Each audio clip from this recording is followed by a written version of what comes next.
models. But you see, the program was taken away from you before the rest of them. Go ahead, Bob. Okay, Bob. Yeah, all yours. Oh, Mr. Swann has preserved this, and maybe rightly so. I'm proud of this, and as my teacher, I think he's, and we've had to buttress this with toothpicks and so forth. Now, as I unwrap this, you'll recognize that it fairly faithfully reproduces what I drew. And I need to emphasize what I drew bit by bit in a way that very logically elaborates. This being the big thick base. Yeah. This is another base, and I hope I'm putting this back together, right? And this is the odd-shaped. I'm just not sure which one goes which here.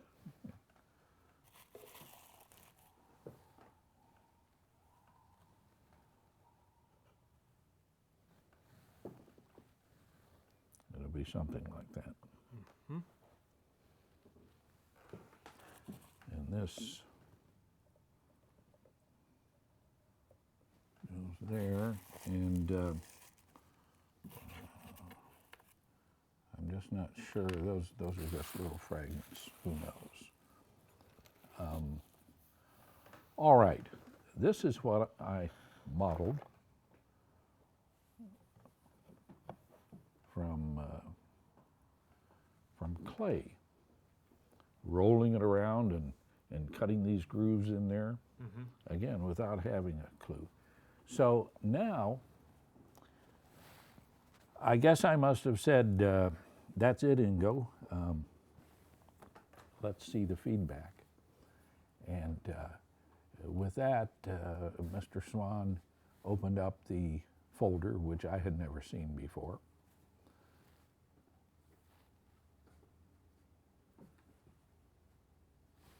And I guess you'll present that in a moment.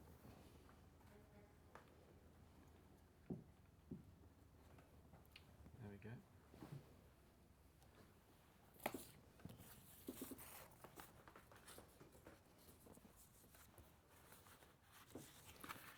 And this is the latitude and the longitude. That's all that I knew. And I challenge anybody that can say, oh, well, what the heck? I challenge you, even in the roughest sense, to use a latitude and a longitude and even tell me consistently, is that water or land? Yeah. Okay. Haha, there it is. My goodness. Yeah, yeah. Wow. And is that, where is that? Anchor what? No. No, it's There, it's on the label on the folder. Good grief. Yeah. UTS, just outside Bangkok, the ancient capital. yeah, but it Agathon Ruins. yeah. Wow. Can Well, you guys say that name? The two with microphones. so, Agathon Ruins in Thailand. So it should be mentioned. And it is a temple. And let me say this.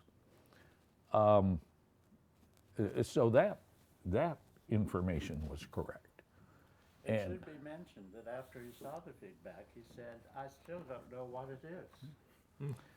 well, I think you're definitely in an altered state. And you have trained yourself not to use analysis. Later on, like now, I can tell you step by step analytically what was going on, but not during the process. And you have to fight against that because the signal line, again, a technical term we use, is very weak. yeah. It's one of the reasons it takes all this training. And there are tricks to keep you on that signal line. And imagination is the enemy. But there it is, folks.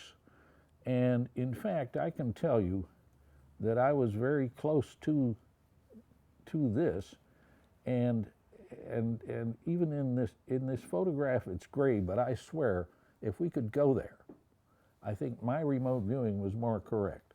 It's got yellows and greens. That's the lichen that Yes. has grown on this Yes, in yes. this tropical climate. Yes. Well, that's astounding. It's absolutely remarkable. So other than wholesale fraud, I don't see how this can be explained. We will eliminate that from the tape, please. We're not going to bring the word fraud into it. Okay. That's fine. I'm just curious about like the tower that was leaning over. Robert, It's not meant to lean over. It's just And maybe I should Function say of the clay something. or something. Yeah, that is, you know, it's my sloppy work. That's And unbelievable because I don't know of anybody in remote viewing that I've known, and I've been around it for quite a while, that's done any kind of three-dimensional modeling of the target. yeah, And that just shows you you're actually sort of almost reviewing it in a holographic or a dimensional way. It's not just a right, photograph. So you're right. looking at a photograph, but you're actually at the site because you're getting dimensionality and distance and things like this. So you actually weren't just remote viewing a piece of paper, you were there. That's an important point you've made. Yes. Absolutely. Was I remote viewing the feedback picture? Or was I remote viewing what's this actually place? there. Yes. And what do you feel about that? I was there. You were there. Oh, absolutely. Temperature, I don't, texture. the works, yeah, and the feelings, and to me, one of the most impressive parts of this is when I felt sorry about not getting this vertical. You know, that's a very human aspect to this. Tell Nick what you did professionally and maybe just sort of how your mind works anyway, because you're a highly reliable source because you're a pilot. Yes. Tell me a little bit about your We didn't get an introduction anyways. So. background. Yeah. Wait, is it better to do this with this, or would you rather have some different foreground or backdrop? Well, it might be a good time to reveal. I just wanted to ask Bob one thing, which was about the remote viewing experience, which was you said at one point in one of the drawings that there was a feeling of breathlessness, a kind of sharp intake of breath. Yes. Do you now, with reflection, have an explanation for that? Well, my explanation is that I was really there, and I was up high with these spires. And even though I've made a living flying airplanes for many years, when I get up on a building and look out at the ground, I have this same feeling in my tummy, you know, a certain unease at looking at that, and that's what I felt. So I was there. You were there. A big part of me was there. It was a sort of a feeling of kind of awe and vertigo and sort of those sorts That's of right. sensations. Yes. Yeah. Well, now if we can just address the question of your background, Bob, tell me a bit about yourself. Well, it's a million miles from La La Land or mysticism. I was a pilot with the late great airline Pan Am for 23 years. They went bankrupt and out of business, and I was hired by Delta Airlines and spent the last 8 years of my career flying airplanes for them in international service. So my whole professional background and my orientation is really engineering and science and feet on the ground, nuts and bolts things. And what brought you to remote viewing and Ingo Swann? Through a series of coincidences, an interest in UFOs.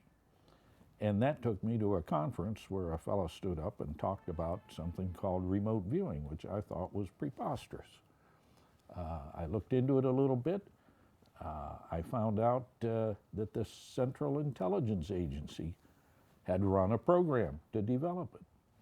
And that certainly piqued my interest, and I happened to meet Ingo Swann along the way. And we became friends, and one day the phone rang and he says, I'm going to teach a fellow named Jim Schnabel who's writing a book about this. And I can teach two as easily as I can teach one. Are you interested? And that was one of these famous offers that you can't say no to. And now you have immersed yourself in this skill or discipline, whatever you want to call it. Has it changed your outlook in any way?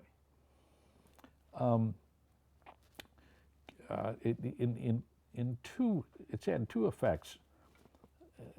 Neither one makes a whole lot of sense, but one is I have lost my fear of death.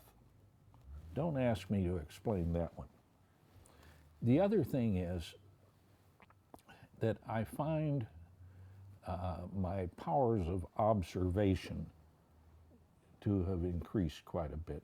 I find faces absolutely fascinating.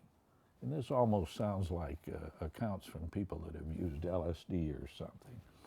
But Eliminate that from the tape, please.